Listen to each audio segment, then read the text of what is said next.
رحمۃ اللہ علیہ درس دیتے تھے، درس خارج۔ رمضان مبارک کے آغاز میں شعبان کے اواخر میں ایک درس اخلاق ہوتا تھا امام راہیل کا۔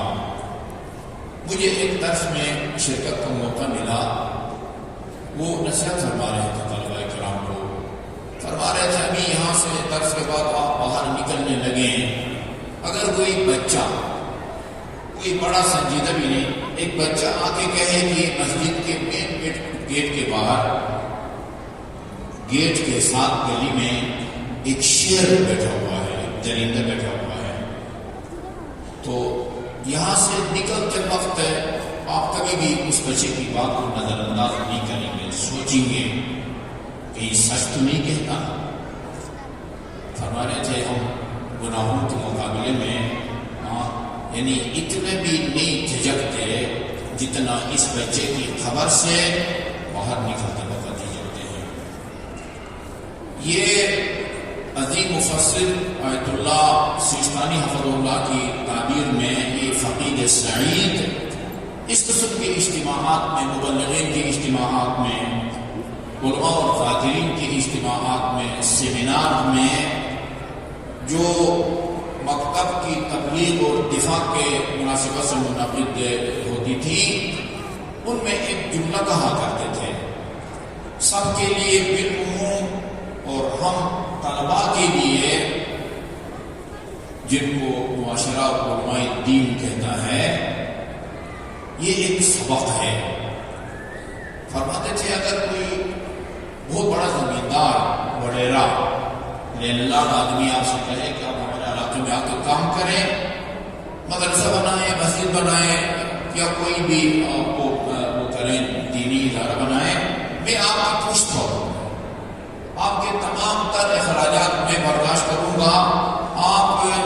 جو ہے نا وہ دل سوئی سے اور جو ہے نا صالح البال ہو کے کام کریں گے۔ لیکن فرما رہے تھے کہ جتنے اس زمیندار یا لینڈ لارڈ کے وعدے پر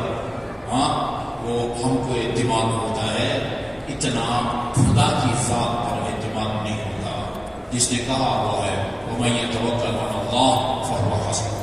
جو خدا کی ذات پر توکل کرے اللہ اس کے لیے کافی ہے اور کارساز ہے۔ میں نے اپنی آنکھوں سے دیکھا کن کن منصوبوں کا آغاز انہوں نے زیرو سے کیا، صفر سے کیا، اور صرف خدا کی ذات پر بھروسہ کے نتیجے میں میری آنکھوں کے سامنے ان منصوبوں کو انہوں نے پائے تکمیل تک پہنچایا ہے۔ یہ چند ایک کی مختصر فہرست میں نے آپ کے سامنے بیان کی ہے۔ یہ یعنی دنیاوی جو خدمات ہیں، ملی خدمات آپ ان کا نام لے سکتے ہیں۔ ایک اور چیز جو ان میں بچپن سے اور طالب علم کی ابتدائی زندگی سے ان کے دل و دماغ میں سرایت کر چکی تھی، وہ امیر المومنین علیہ السلام کی مظلومیت اور آپ کی محرومیت تھی۔ 1968 میں اور 25 سال کی عمر میں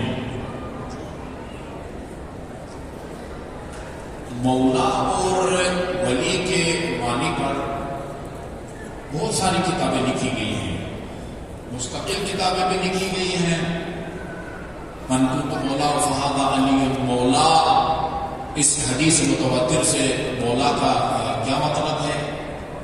یا آئی ولایتنا ولیکم اللہ ورسولہ والذین آمنوا الذین یقیمون الصلاۃ ویؤتون الزکاۃ وهم راکعون، یہاں ولی کس معنی میں ہے؟ مستقل کتابیں لکھی گئی ہیں، اور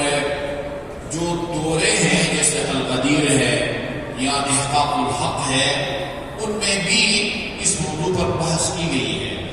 سیر حاصل اور بڑی جسے کہتے ہیں قانع کنندہ بحثیں کی ہے شہید ثالث نے اور علامہ امینی نے۔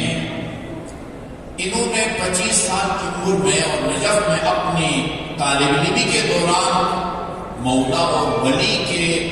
معنی پر مشتمل یہ کتاب لکھی ہے جو میں اپنے ہاتھ میں لے کے آیا ہوں، النہج السوی